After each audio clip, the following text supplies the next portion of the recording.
What's going on, everybody? Welcome into the Week 6 edition Sunday Sideline Report here on the Sports Insanity Network YouTube channel. That Danny boy, the old ops guy, and I am Mike Rifkin. Hope everybody is on the East Coast is staying safe. We all know the weather that's pretty much coming, or has already come, depending on where you are. Gentlemen, good morning. How are you? Getting very nervous about this storm, and not for the fact that it's going to be a lot of rain, just the pressure. If you've had surgeries, you know what I'm talking about. The Jets can't score touchdowns. Did they give up touchdowns? Despite the fact Denver has penalties, despite the fact that Denver is turning the ball over, they can't convert sacks. I don't get it. I don't get it with this thing.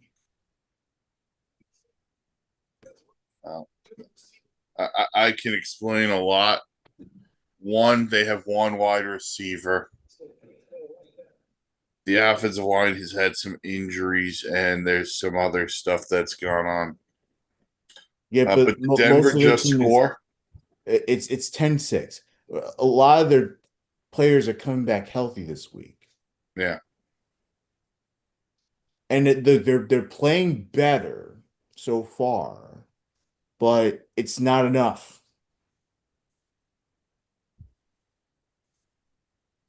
They need more.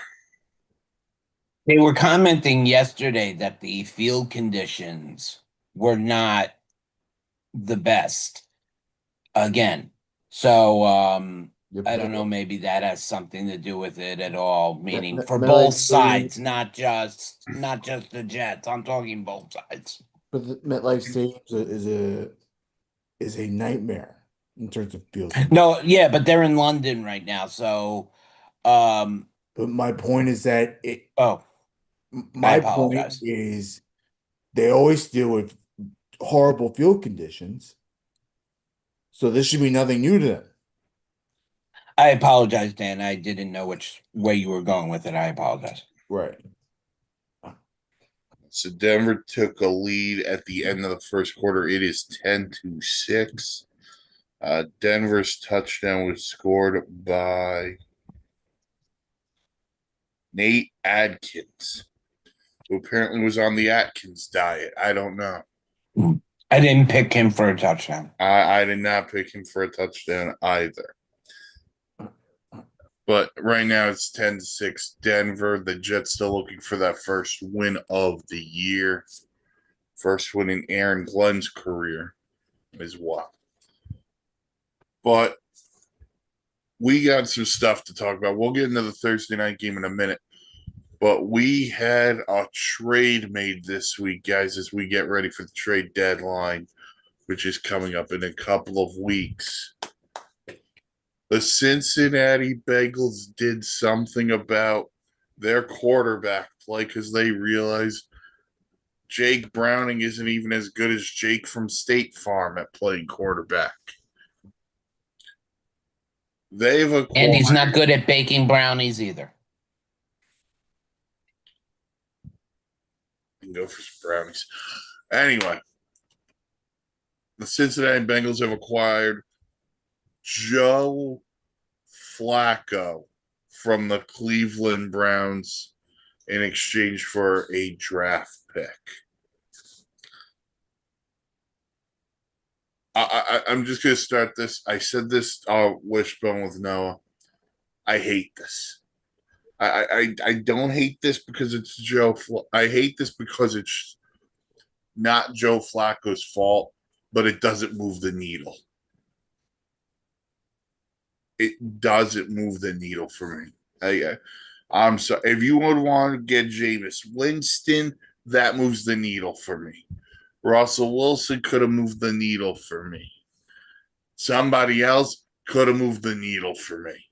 Joe Flacco doesn't do it. Sorry. The question came to be, Cincinnati still behind the ball with hopes of Burrow returning in December. I don't necessarily like, but I don't necessarily hate the move either. Browning was not the answer in Cincinnati, as we have already pointed out. Flacco, over the last 2 years, when he's been put in with guys who can catch, he can get the ball there. So you have Jamar Chase, you have T. Higgins, you know, maybe this will be a chance for Cincinnati to have a little bit of life. I'm not going to guarantee that on any day of the week, but I think it's a neutral move. It helps, but it doesn't necessarily, like Mike said, move the needle. I mean, I don't think it would have mattered what quarterback they got. I think the Bengals are who they are without Joe Burrow. At the most, they're average, mediocre, a little bit maybe. Like uh, they missed Joe Burrow big time. So I don't think any quarterback move would actually make that much of a difference. Um, I will say Joe Flacco pretty much. I mean, look, ever since 2023 when he took the Browns to the playoffs, he has been a statue. He's going back to like his statue days with the Jets, where he was just standing around doing nothing. And he's an old fart. So you're gonna get a quarterback that has experience that can move the ball, but is an old fart, and that's all it is. So I don't expect much from the Bengals, but they gotta do something. And they think that Flacco's going to be the answer to their problems until they get or if they get Burrow back. I think you just said two keys there, Dan. I think one key is Joe Burrow isn't coming back in December if this team's out of it. You're going to hold him out and wait till next year. But at the same time, it's not like the Bengals are winless or one and 4 or 0-5. They're 2-3. They're in the thick of these things. So why not call on a better quarterback? Yes, you're going to have to give up probably a higher draft pick, but it's not like a guy like Russell Wilson's going to cost you a first round pick or James Winston cost you a first round pick. It's probably a third round pick. Mm-hmm. You brought back Jamar Chase and T. Higgins for a reason. I get it. Joe Burrow getting hurt sucks. It sucks for you. It sucks for me. It sucks for football because Joe Burrow is great for the game. That doesn't mean you wave the white freaking flag at 2-3. You think it was more of a low risk? Hey, look, let's give up basically nothing. We're getting Joe Flacco for a sixth round pick. Yeah. Right? So I don't know what their thinking is, but I don't know what quarterback would be the answer. That's my point. Chad Powers. That's your answer. Well, you both brought up, Mike brought up Jameis Winston and Russell Wilson. Russell Wilson would not be the answer, especially after how he's played these few games. Jameis Winston, there is where I could agree with Mike that he's a little bit younger, a little bit more versatile. But I think they wanted somebody who has been to where he has been and not thrown as many interceptions as he has touchdowns. But at least he could throw the ball down the field. Yeah, There's I your don't difference. disagree with you there. And there's one other name I'm going to throw out there, and I know the Bengals would never trade for him just based on the contract. What the hell's Atlanta doing with Kirk Cousins? Um, saving them for We've got to in the pay big him pocket. however much it is, but he's going to sit on the bench. Yeah. I, See, it's that's another thing. That's another team that has a lot of quarterback issues. The Falcons. I Falcons but are the always also most has a lot of confused. potential. yeah, Falcons but are also the most confusing team in football. I never understood it. Yeah. Uh, Well, yes. it has to translate to a win though. That's the Mhm. problem. Anyway, Joe Flacco will start today for the second time in about 4 weeks against the Green Bay Packers. So we'll see what happens there. Oh, All right. So on to Thursday night, which saw a battle of Mark's two favorite football teams. The New York Giants defeat the Philadelphia Eagles by a score of 34-17. Jackson Dart 17-25, 195 yards throwing and a touchdown. Cam Scattaboo 19 carries, 98 yards and 3 touchdowns. Wandale Robinson 84 receiving yards on 6 catches and a touchdown for the Giants. For the Eagles, Jalen Hurts 24 of 33, 208 24 of 33 for 283 yards, a touchdown and an interception. Saquon Barkley, 58 yards rushing on 12 carries.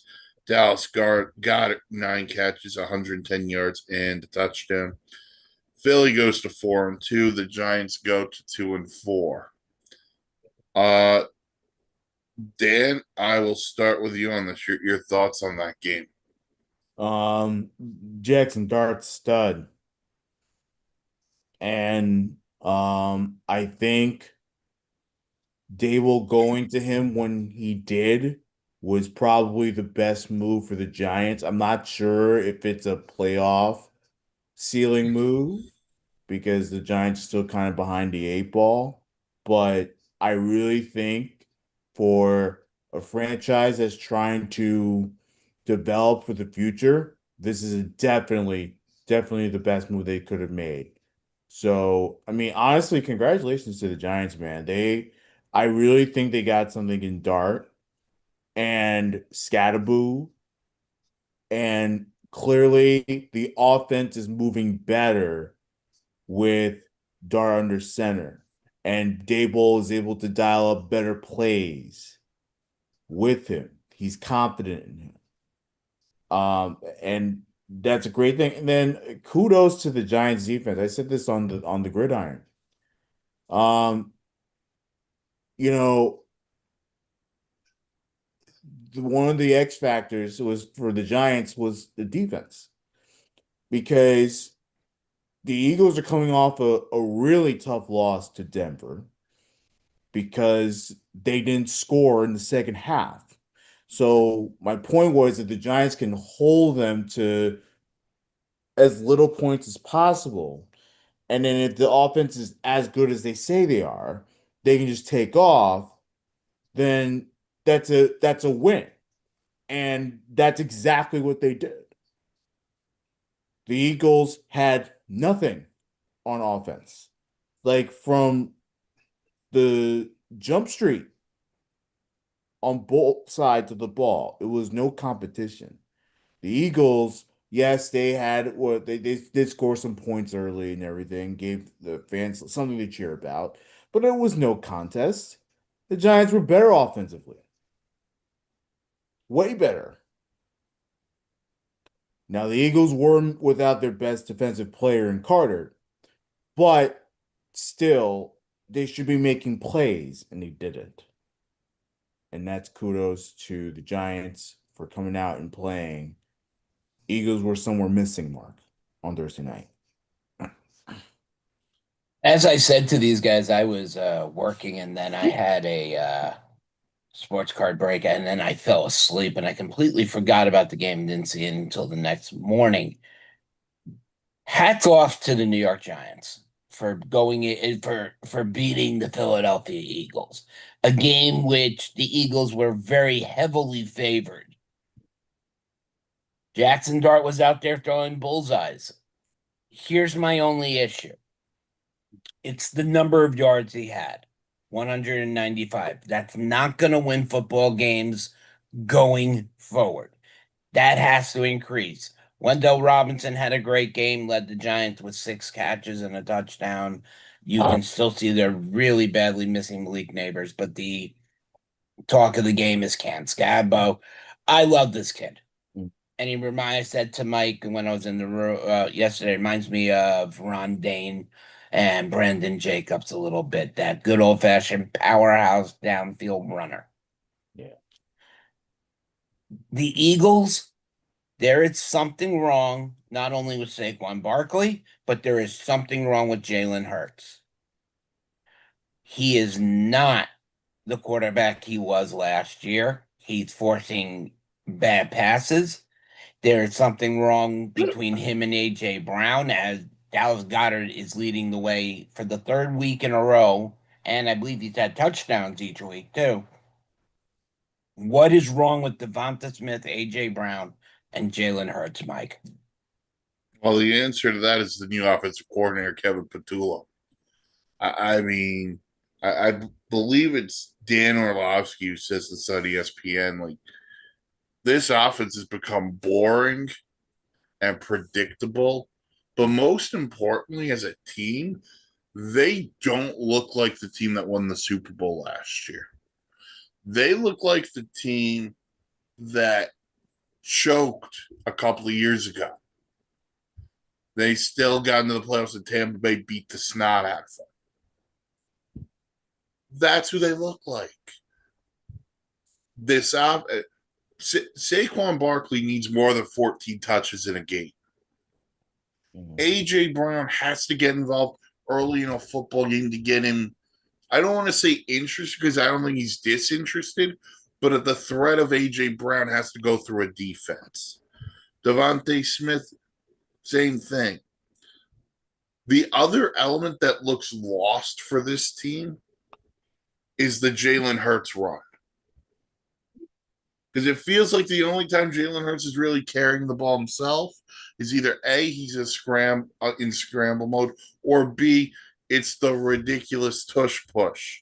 By the way, the fact that they did that Yeah. four How plays in a ridiculous. row is ridiculous. How ridiculous to get what 3 yards? And Mark, to answer your question or answer your thought before, Goddard's got 5 touchdowns. They've all come in the last 4 games. Yeah, he has been their most consistent receiver, and not that that's a bad thing. I love it when tight ends lead the league and stuff like this, Yeah, but between him and Jason Ferguson. But back to you, Mike. no, look, you have 2 outstanding receivers. You've got, in my opinion, still the best running back in football. By the way, just watch footage of Saquon from last year.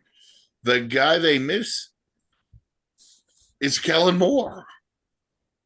That's the guy they miss. Out of all the high profile things, they miss Kellen Moore and his play call.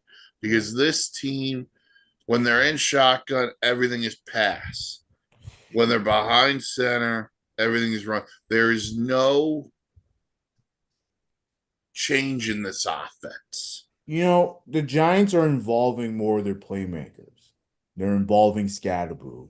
Wandale Robinson's become a pretty solid receiver for them. Theo Johnson. Even Jackson Dart's making plays himself. Yeah. Mm-hmm. We're not seeing that from the Eagles. They have their usual brotherly shove, which is, I think, is the most ridiculous thing in the world. They need to get rid of that tush push. It's getting annoying, But yeah, they're not involving people. They're not involving Brown. At first I thought it was a Brown issue. Now I know, oh no, this is an Eagles offense issue that they got. Like overall. Look, you're gonna get your usual touchdowns from Saquon. You're gonna get you're gonna get your brotherly shove, you're gonna get everything. But what you're not getting is creativity. That's a massive problem. They are And bland. and I think Dan hit the word right there is creativity, is because you expect the team that comes off the Super Bowl to come out strong and come out with new things. It looks like a game of Madden being played with the Philadelphia Eagles. Eh, By the way, it should be with the weaponry they've got. It should Mhm. look like a game of Madden from time to time. But you know what? They just look disorganized. They look unseasoned. And flip side, it defensively, like if they're not getting pressure, Hmm. that secondary outside of Quinyon Mitchell has looked awful. Yeah. You're right. Way to go, Vic Fangio. So yeah, the Giants go to 2-4. Philly goes to 4-2. It's like they were psyched out by that Broncos loss a little bit. Well, but let's go a little bit further than that for a second. Man, the Cowboys could have beaten them in week 1. Yeah, it's true. The Rams should Yep. have beaten them. In Let's week, not forget yes. that. And the Bucks almost came back on them. Yeah. And they won the game against KC due to a ball that went right through Kelsey's hands. Yeah. So So really, look, as much as we've given Philly a lot of credit, and rightfully so that they've won these games, we're now starting to see when they don't make the plays or when things don't go their way that could lead them to victories, that it could be pretty disastrous. Like a 17-point loss is not good for Philly. It's not. at Especially least against the not to the Giants. Giants, it's not. Yeah. But Not to a also team hats that's off to the developing good Giants players. defense. Yeah. Sorry, Dan, I spoke over you. I apologize. I'm so sorry, Mark. Not to a team that's developing their players. Yeah, and hats off to the Giants defense for, being very consistent. They've played very well over these first 5 weeks. Yeah. Brian Burns had another great game. He just Yes, jumped he on. did. Yes, he did. Philly will play at Minnesota next week, followed up by the rematch with the Giants in Philly, while the New York Giants next week will play. As I get the ESPN app loaded, the Giants next week will go to Denver Mm. and play the Fighting Bo Nixes. Then they'll play Philly. So that's what's going on in the NFCs. But as for today, we got some quarterback notes. Lamar Jackson, he's going to miss his second straight game with a hamstring injury. He'll be out for Baltimore. And it looks like Kyler Murray's going to be out for the Arizona Cardinals. He is out. It's official. It's official. Jacoby Brissett will start against the Indianapolis Colts. So, no Lamar, no Kyler. Yeah. Who's going to lead quarterback rushing this week if it's not one of those two?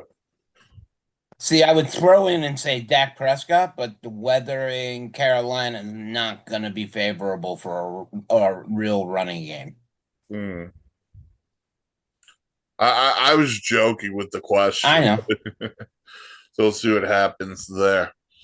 But speaking of quarterbacks, Brock Purdy also will be out again this week for the San Francisco 49ers when they go to Tampa Bay and play the Bucks. Have no fear. Mac Jones is here. And Mac Jones, Mark, has played really well in 2 games. Mac Jones is taking the opportunity he's being given and showing why he was originally a first round pick. Yeah, he really didn't fare well, in New England, whatnot. I'm sorry. He is now showing off that talent, and whether he ends up staying with San Francisco as a backup or if he keeps getting chances like this, we could see him in a team that is in need of a starting quarterback again.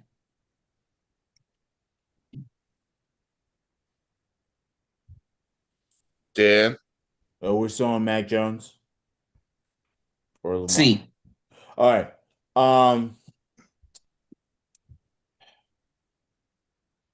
I think what we've seen out of him is a more polished, more poised, Jesus Christ. And more confident quarterback.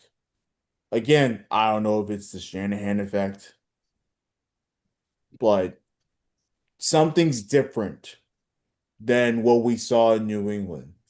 And look, again, I don't want to say, I don't want to rip apart the likes of Bill Belichick and all those people because he is a great coach. He has assembled good coaching staffs in the past. But there's something about this modern day NFL that is better suited for someone like a Kyle Shanahan, where he could find ways to uh, get into the mindset and the abilities of these newer, more athletic quarterbacks. So I think that's the benefit that Mac Jones is getting right now in San Francisco. let's be honest about Kyle Shanahan. Sam Darnold resurrected his career when he went to go play for Kyle Shanahan. Jimmy Garoppolo owes his entire career to Kyle Shanahan. And Mac Jones is taking advantage of a situation. Mac Jones is one of the 32 best quarterbacks in the league. Not just at the moment, he is. And he is auditioning for 31 other teams to start for next year. There's going to be plenty of teams that are going to want him too. Right. I could think of one that plays in Las Vegas. They need a quarterback. I could think of a team that plays at MetLife Stadium. They need a quarterback. I could think of a team on South Beach that might want a quarterback. and up in the rainy state of Washington, meaning Seattle.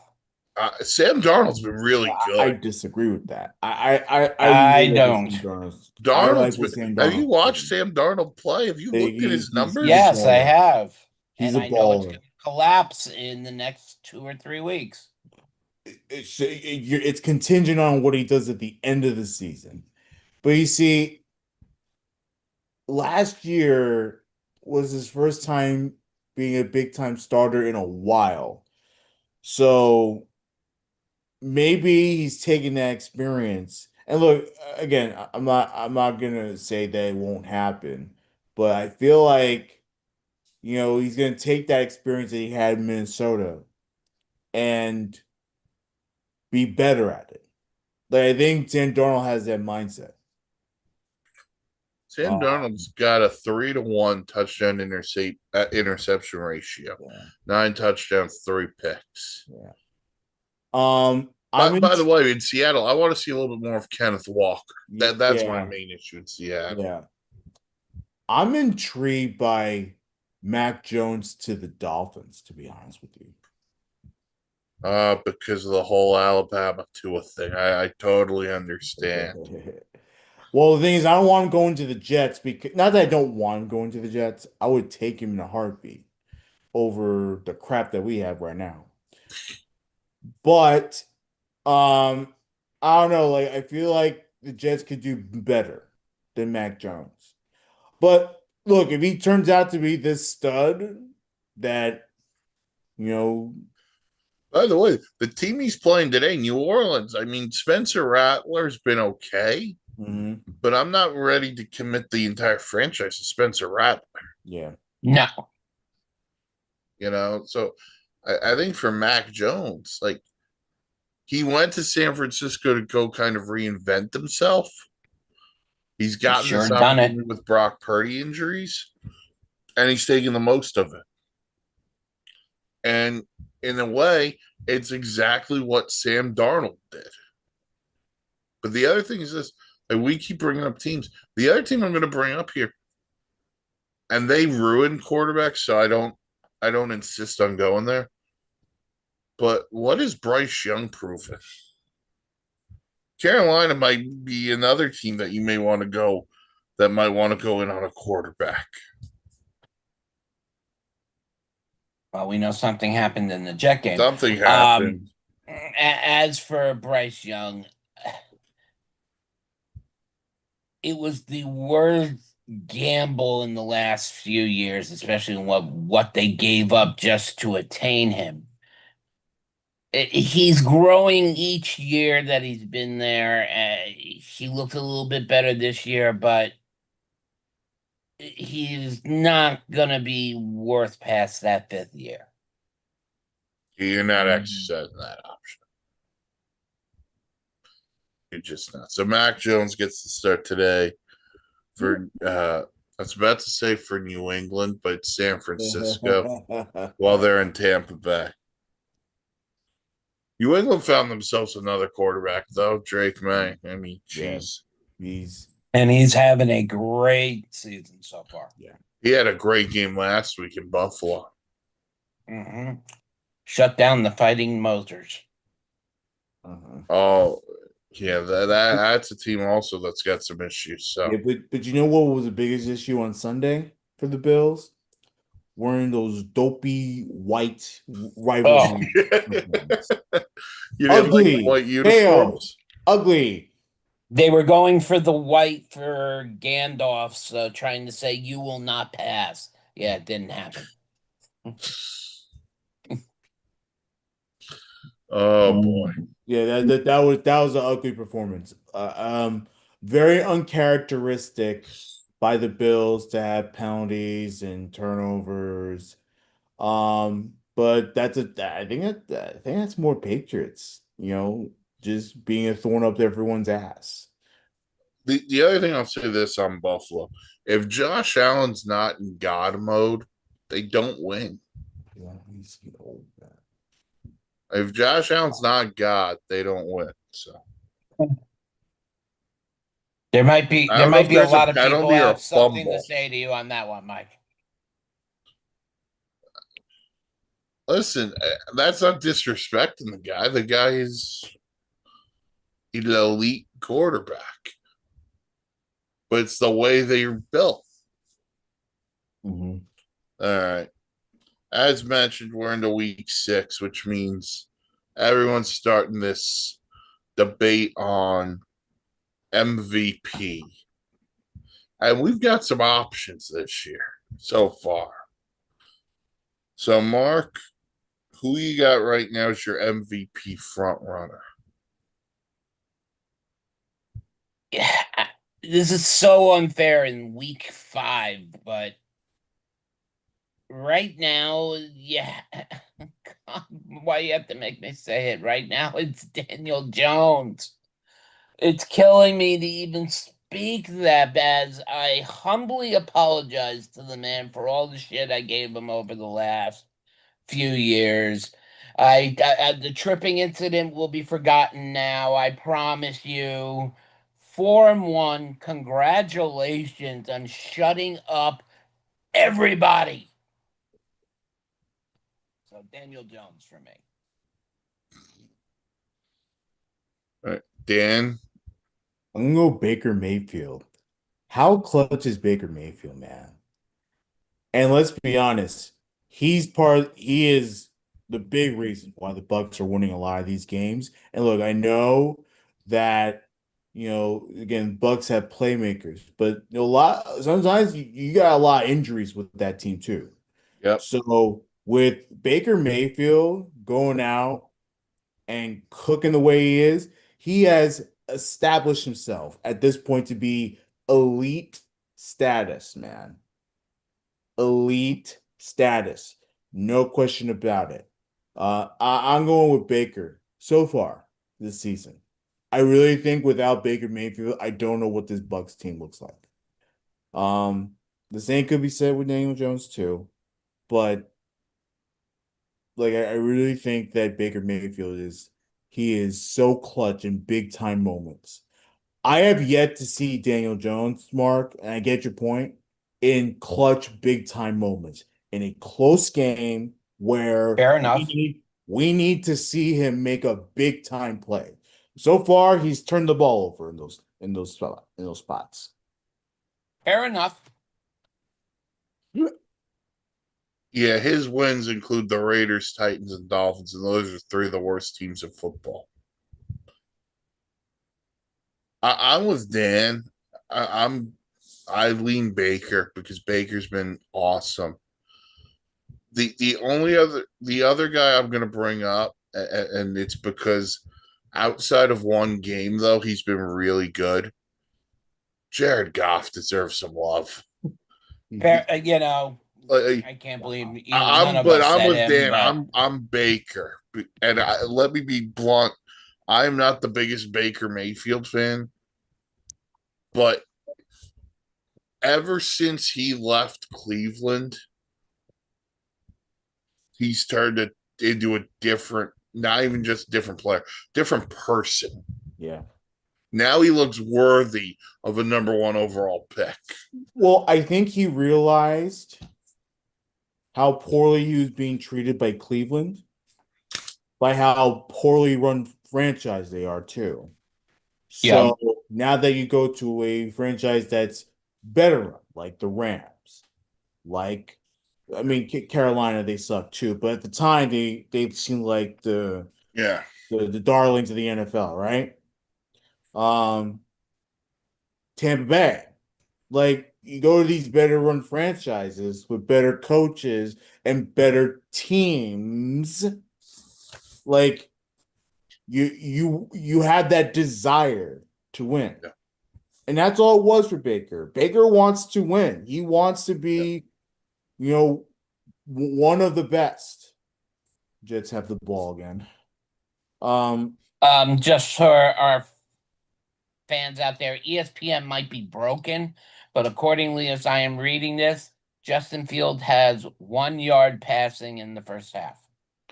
I'm watching it. I don't have the stats in front of me, but I believe that. You know. Well, here's another problem. This offense is not designed for passing. It's not. It's designed to run. And Tanner Angstrand, and thankfully he's not a hot shot coordinator, so we can't lose him next year. But like the thing that just pisses me off is that he's not utilizing what this offense was meant to be. And I get it, he's scared of these defenses, but you utilize your strengths. Agreed. Well, the other thing is this, just on the Jets, like, what is on this offense? It's Garrett Wilson. That's the offense. Garrett's the offense. Running the ball's the offense. And Mason Taylor has shown some promise as a rookie.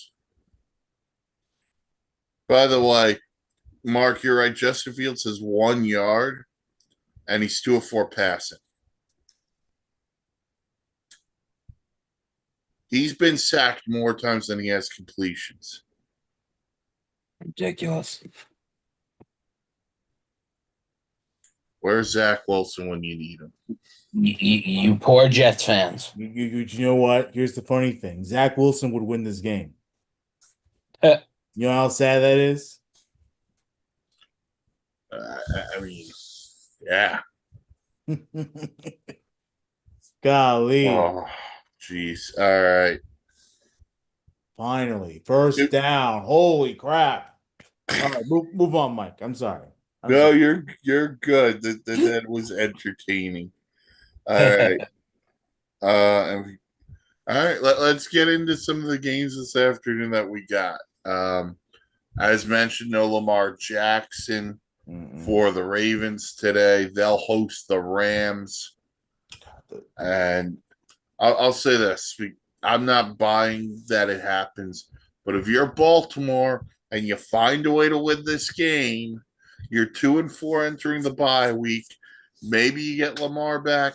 The Mhm. back half of that schedule is favorable for the Baltimore Ravens. Yeah. That being said, I just don't think they win this game because the Rams are really good. See, I'm kind of eyeing the Jets when they play in Baltimore. I'm kind of eyeing that game right now and hoping that the Ravens lose so that the ticket prices can keep going down and down and down, down. The It's Jets play the Ravens on November 23rd. yeah. So it's a long way out, but I'm keeping an eye on the Ravens. Truthfully, the Ravens are in trouble. No Lamar, the team's a disaster. Derrick Henry uncharacteristically fumbling footballs. Um, it has not been a good year so far. This is not Harbaugh's fault, just by anyone saying it. But look, if there's enough pressure, like he could get fired. That's just the reality of the NFL. Yeah. And um, the only thing I'll just say is get if they can get back on track as soon as possible, like that'd be a huge thing. It's a long season. The Baltimore Ravens without Lamar Jackson are a completely different team. And I hate by saying one player makes a team, but in this case, Lamar Jackson is the reason why that offense stayed in so many games. I love Cooper Rush. He was a former Cowboy. He's not the answer in what Baltimore needs. The Baltimore defense is not characteristically anything like Baltimore's defense has been over the last decade. This Rams offense, weather is going to have a little bit of play in this, but this Rams offense is going to have a field day against this Baltimore defense. This Rams defense might have a field day too with this Raven offense with Cooper Rush at the helm after seeing what the Houston Texans were able to do. Yeah. Although the Rams don't have a Derek Stingley, but man, the Ravens are just. It feels like one of those years where a really good team is going to wind up in the top 10 draft in the draft, and they're going to get a really good player, and they're just going to come right back. That's what Baltimore feels like right now.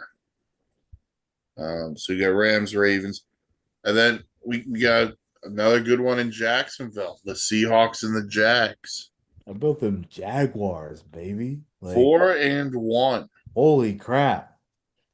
And what we're seeing out of Trevor Lawrence is exactly what we thought we would see out of the draft. I give kudos to that Liam Cohen, man.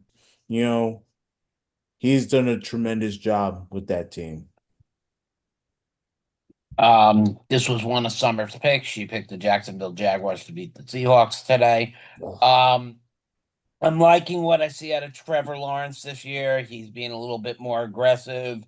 I don't like the fact that he has 5 interceptions, but it's an early season. We can look past that. But good to see Travis Etienne having a good year, 443 yards already on the ground. So I like this Jacksonville offense. The defense is good as well. So back to dominance.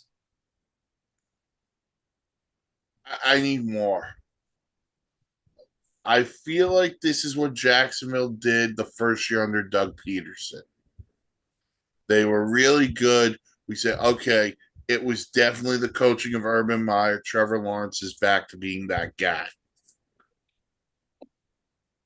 So I'm tired of Trevor Lawrence being a tease. I need him to go out and prove a little bit more. Flip side this to the Seattle Seahawks. Sam Darnold has shown more as opposed to what he did last year. By the way, Jackson Smith and Jigba is a stud. Mm-hmm. Having a great year. Yeah, I mean, I'd like to see them give the ball to Kenneth Walker and Charbonnet a little bit more, but I digress. And the Seahawks defense, Reek Woolen, Kobe Bryant, they've got some players on this defense. Need to see more. That is a very interesting game, Seattle and Jacksonville. One we talked a little bit about earlier. The Niners are going to Tampa Bay, playing the Bucs, both at 4-1. I mean, and a battle of Jet legends at head coach Todd Bowles or Robert Saleh, Todd Bowles. Saleh back as the DC in San Francisco. So this will be. Go ahead. Sorry. This will be a good battle. We've already talked about it a little bit. The player that Mike and Dan both said about Baker, I want to see what Ibuka is going to have today. I think this could be a very, very big day as Chris Godwin will be covered heavily up top. Well, Godwin will not be there. No Godwin, no Evans. I did not know Godwin was out. Sorry about that. No, I think they just came down with Godwin being out. So let me double check and make sure. But I believe he's out. Puts more pressure on Emeka Buka.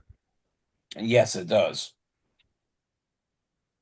And he will have a very low stat day if that's the case. Let's double check Godwin.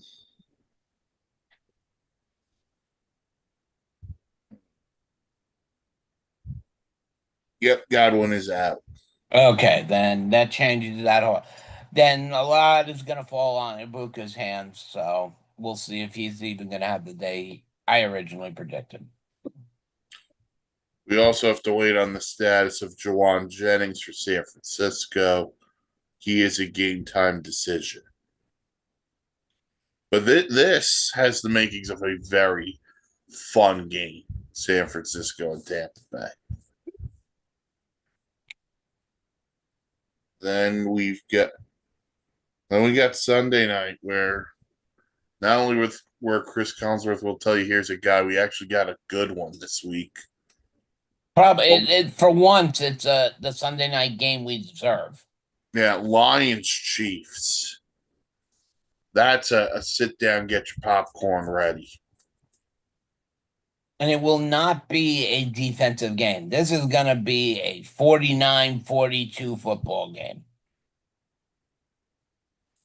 Yeah, this one's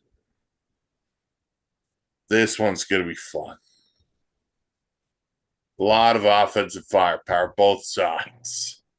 Yep. And despite some of the issues Kansas City's had, they still got 15 throwing the ball. And do you know how wild that is, though? Like how Kansas City, just because they have Patrick Mahomes, they have so many tries at trying to take that AFC West. It's not over yet. Come on now. Here's the thing about that. Everything has gone their way, and if they win this game, they get to 3-3. Yeah. And then next week they get Rashee Rice back. This is why I'm not concerned about the Chiefs. I mean, I am in terms of like where they could be going, like moving forward, but I don't know. Not. I get your point. Like in terms of like, Jesus Christ. I mean, their receivers are not the greatest, but look, they're doing enough. They're going to get Rasheed Rice back. Travis Kelsey was involved on Monday night. For the The first def- time this season. they need the defense to step it up a little bit, but I don't think that's going to be a problem. I just think Kansas City's. But Detroit's responded since week one, Yeah. and After that embarrassing loss to Green Bay. all they do is score points. So that should be a fun one. And then Monday night we get the doubleheader again for some reason. We get the Bills and the Falcons, and we get the Bears and the Commanders. And what is a rematch of a great game from last year? Yeah, but Bears. Look, people can be like, "Oh, it's a different coaching staff." No, there's some people from the Bears last year that remember that Hail Mary. Oh, yeah. Like, come on now. They know that Hail Mary. It's a first down. They probably watched it on loop this week. Yes, I agree. It's a nice rematch of last year. But I'll say this, Jaden Daniels is not the Come same as he was on. last year, as he's still You're a nursing that knee playoff. injury. Still nursing that knee Get a injury. I don't think they're going to the playoffs, Stan. I'm sorry. Uh, He's watching golf. He's watching the playoff bowl on golf. right. Um, sorry. What Jaden was Daniels that? Uh, will be hold on, missing. Dan. Just explain what happened. The Jets got to like the near the 50. They didn't get past the first down marker. They had no timeouts left in the half. So there's still like 20 seconds and they're just standing around. So they let the clock run out. Yeah. Like do something. Whatever, they get the ball in the second half. As I was saying, Washington takes on Chicago again this year, but you're dealing with a different Jaden Daniels, who's still nursing that knee injury, does not have Terry McLaurin again this week. And that has been the focus. I'm going to pass it right to Dan because Dan is in the thick of it. I think this Washington offense would be 1,000 times different if McLaurin was healthy. Dan. Yeah, look, I think the not having McLaurin stinks. The only reason why they won last week, let's be real, the Chargers are not as good as they thought they were. You know, the two back-to-back losses, one to the crummy Giants. Well, we thought they were crummy. They're okay, I guess. And then another one to the Commanders. So it's like, okay, now we're really seeing what LA is. I don't know how much better the Bears are than the Chargers. Probably probably a little worse. So they'll probably win this game, but I really think against a really good team, I think the Commanders would struggle with this offense. I think I saw Debo Samuel on the injury report as well, so that's huge.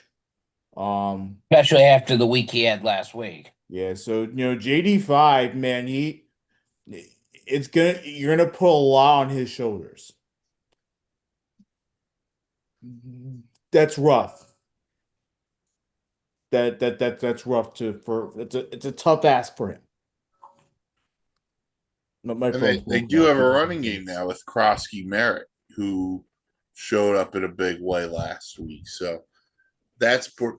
But I think for Washington, Mark, you brought up Jane Danielson. Look, we don't know if he's 100% off the knee or whatever. So you're going to limit his running abilities. I was more concerned on the other side of the ball. I was concerned about this defense and the way they performed in recent weeks. But they played very well last week against the Chargers. And that's the side of the ball that I think is going to have to continue to play well going forward. So we'll see what happens. Washington and the Bears, Bills, Falcons tomorrow night. Another Monday night doubleheader. So, man. But it is 10-6 Denver at halftime. Only a 4-point game. They're Only a still in 4 it. for all the Jet problems. It's only a 4-point game. When they played the Cowboys and they were down by 2 scores at the half, yeah, then we agreed the Jets were done. Okay, I got to go off on something that happened in that game, though. The play before halftime, the long Javonte Williams run. The hell is that defense? Yeah, I mean that was brutal. The defense looks way better today against the Broncos. And look, I will say this about the Jet defense: they were pretty banged up against Dallas. Like I'm being real about that. I'm not making that an excuse because the Right. got play. Like everyone deals with injuries, like the Dallas offense, right? So everyone deals with injuries, but they have Jermaine Johnson out there right now who's fucking killing it. Will McDonald, he has a concussion right now. He was killing it. So right now, and 10 points. I mean, the Broncos, and look, the Broncos, I think they're more of a second half team anyway. But limiting the Broncos to just 10 points where it could have been more disastrous based on how they're moving the ball, I'll take it. Like I'll take it, but it's just like, can the offense do something? The defense is holding it down in the bargain. They had a players only meeting after the Dallas game for the defense. They're holding up in there in the bargain. All right, I'll shut up about the Jets. I gave y'all an earful today. That's fine. We're about to end it anyway. So, Mark, who'll be your fantasy player of the day? This is going to sound funny. I'm going against my own team, but Rico Dowdle is going to have another week. Last week going for 200 yards. I expect against this Dallas defense, he'll be the bright spot in Carolina today. He's going to go off for another 120 and at least one score. Dan? What was that? Sorry. Fantasy player of the day. Fantasy player of the day. I'm gonna go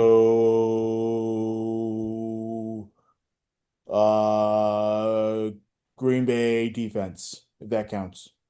No. Of course it can. Oh, yeah. Of course it counts. You play Against that Cincinnati offense, it makes sense. I'm gonna go with Mark. I'm gonna go against my own team. Justin Herbert. Dolphin defense is awful. The Dolphins are awful. Herbs, if you don't light it up today, I'll never believe in you again. All right. That'll do for the Week 6 edition Sunday Sideline Report. Check us out every week here on the SAN YouTube channel. Check out the website, sportsinsanitynetwork.com, for great blogs, logs, planes, trains, and automobiles. Also here on the YouTube page tomorrow, Dan, SIP. Yeah, we'll be live again. Check if you want a Yankee recap. We did a Bombers banter, season recap as well. Yeah. Check out the podcast wherever you get your podcasts. Follow us on socials: Facebook, Sports Insanity Network, Twitter, @Insanity Real. The old ops guy, Danny Boy. I'm Mike. Enjoy the second half of Jets Broncos. If you want, whatever that looks like, I don't know what that's going to look like. I'm smelling disaster all over it right now. Leave them in London. Is that going to be the call? You know what? I would much rather throw out semi-pro football players right now because they would have more heart than wherever I'm seeing right now. So Uh, just saying. Maybe it's time to go the Eagles' way and offer Jeff Sands to come out and play, and they all get to try out. like the movie Invincible. Exactly. All right, we'll talk to you all next week.